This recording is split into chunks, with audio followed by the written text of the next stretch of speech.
World cup இப்போ recent match India versus Pakistan, Yes. ரிச்சா கோஷ் வந்து அந்த ஒரு இன்னிங்ஸ் ஆடுவாங்க. 30 ரன் தான் அடிச்சாங்க, ஆனா அவ்வளோ குவிக்கா அடிச்சாங்க. செம்ம அடி. செம்ம அடி. Six சும்மா ஆமா cool. ட்ரூ. ஸோ அந்த அடியோட எக்ஸெப்டன்ஸ் இருக்குல்ல, ஓ விமனால அடிக்க முடியும் அப்படின்னு நம்ம பேசும்போது சொன்னோம் இல்லையா, விமனால அந்த மாதிரி அடிக்க முடியும்ன்றது இப்பதான் லாஸ்ட் ஒரு 5 வருஷமா தான் மாறி இருக்கு.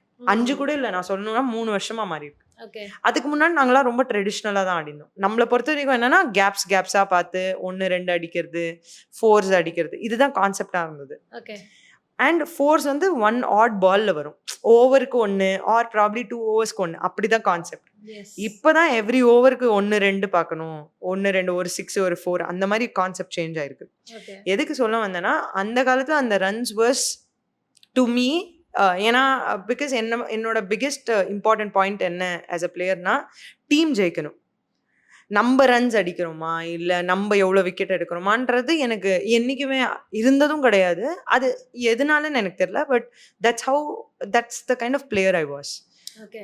என்னை பொறுத்த வரைக்கும் டீம் தான் முக்கியம். ஸோ அதனால கூட எனக்கு கேப்டன்சி ரொம்ப நேச்சுரலாக வந்துதான்னு எனக்கு தெரியல. So in a way that was something that I really prioritised. என்னை பொறுத்த வரைக்கும் டீம் ஜெயிக்கணும். சரி, நான் 50 இல்லை, ஒரு 10 ரன் அடிச்சோம் டீம் ஜெயிச்சுன்னா டீம் ஜெயிச்சதா, ஓகே அவ்வளோதான், ஃபோக்கஸ் அதுதான்.